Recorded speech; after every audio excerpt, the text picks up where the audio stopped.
नमस्कार साथियों, आज हम लोग जानेंगे वट सावित्री व्रत कब है और इस व्रत का हिंदू धर्म में बहुत ज्यादा महत्व क्यों है। क्यों सुहागिन महिलाएं इस व्रत का नियम पूरी श्रद्धा से पूर्ण करती हैं। आइए जानते हैं। इस साल 6 जून 2024 गुरुवार को सुहागिन महिलाएं वट सावित्री व्रत रखेंगी और विधि विधान से बरगद के पेड़ की पूजा करेंगी। इस दिन सुहागिन महिलाएं अपने पति की लंबी आयु के लिए व्रत रखती हैं। ये व्रत सावित्री को समर्पित किया जाता है।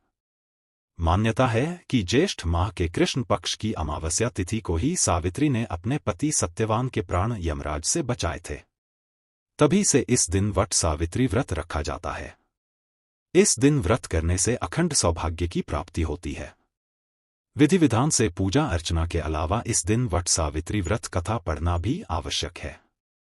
वट सावित्री व्रत कथा शुरू करने से पहले कृपया वीडियो को जल्दी से लाइक करें और कमेंट बॉक्स में जय महाकाल लिखें, ताकि भगवान की विशेष कृपा आप पर हमेशा बनी रहे और इस चैनल को फॉलो करने वालों को कोई दुख न हो।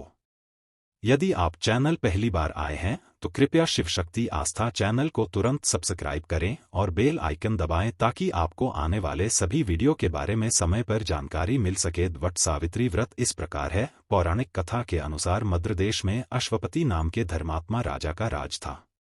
उनकी कोई संतान नहीं थी। संतान प्राप्ति के लिए राजा ने यज्ञ करवाया, जिसके शुभ फल से कुछ समय बाद उन्हें एक कन्या की प्राप्ति हुई। इस कन्या का नाम सावित्री रखा गया। जब सावित्री विवाह योग्य हुई तो उन्होंने द्युमत्सेन के पुत्र सत्यवान को अपने पति रूप में वरण किया। सत्यवान के पिता भी राजा थे, परंतु उनका राजपाट छिन गया था, जिसके कारण वे लोग बहुत ही दरिद्रता में जीवन व्यतीत कर रहे थे। सत्यवान के माता पिता की भी आंखों की रोशनी चली गई थी। सत्यवान जंगल से लकड़ी काटकर लाते और उन्हें बेचकर जैसे तैसे अपना गुजारा करते थे। जब सावित्री और सत्यवान के विवाह की बात चली तब नारद मुनि ने सावित्री के पिता राजा अश्वपति को बताया कि सत्यवान अल्पायु हैं और विवाह के 1 वर्ष पश्चात ही उनकी मृत्यु हो जाएगी। जिसके बाद सावित्री के पिता ने उन्हें समझाने के बहुत प्रयास किए, परंतु सावित्री यह सब जानने के बाद भी अपने निर्णय पर अडिग रही। अंततः सावित्री और सत्यवान का विवाह हो गया।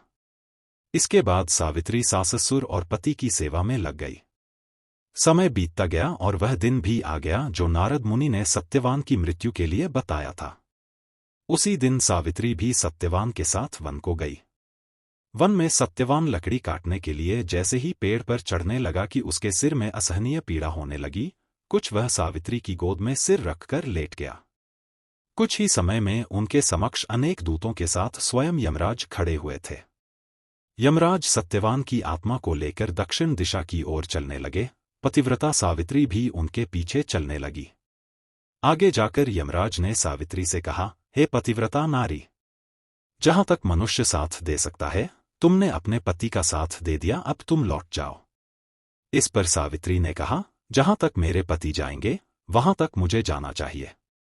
यही सनातन सत्य है। यमराज सावित्री की वाणी सुनकर प्रसन्न हुए और उनसे 3 वर मांगने को कहा।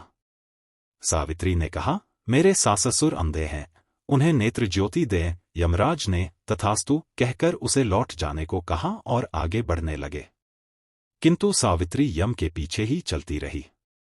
यमराज ने प्रसन्न होकर पुनः वर मांगने को कहा। सावित्री ने वर मांगा, मेरे ससुर का खोया हुआ राज्य उन्हें वापस मिल जाए। इसके बाद सावित्री ने यमदेव से वर मांगा, मैं सत्यवान के 100 पुत्रों की मां बनना चाहती हूं, कृपा कर आप मुझे यह वरदान दें। सावित्री की पति भक्ति से प्रसन्न हो सावित्री से तथास्तु कहा। जिसके बाद सावित्री न कहा कि मेरे पति के प्राण तो आप लेकर जा रहे हैं, तो आपके पुत्र प्राप्ति का वरदान कैसे पूर्ण होगा। तब यमदेव ने अंतिम वरदान को देते हुए सत्यवान की जीवात्मा को पाश से मुक्त कर दिया। सावित्री पुनः उसी वट वृक्ष के लौटी तो उन्होंने पाया कि वट वृक्ष के नीचे पड़े सत्यवान के मृत शरीर में जीव का संचार हो रहा है। कुछ देर में सत्यवान उठकर बैठ गया। उधर सत्यवान के माता पिता की आंखें भी ठीक हो गईं और उनका खोया हुआ राज्य भी वापस मिल गया। वीडियो अच्छा लगा तो प्लीज इसे लाइक करें और अपने दोस्तों के साथ शेयर करें। चैनल पर पहली बार आए हैं तो जल्दी से सब्सक्राइब करें।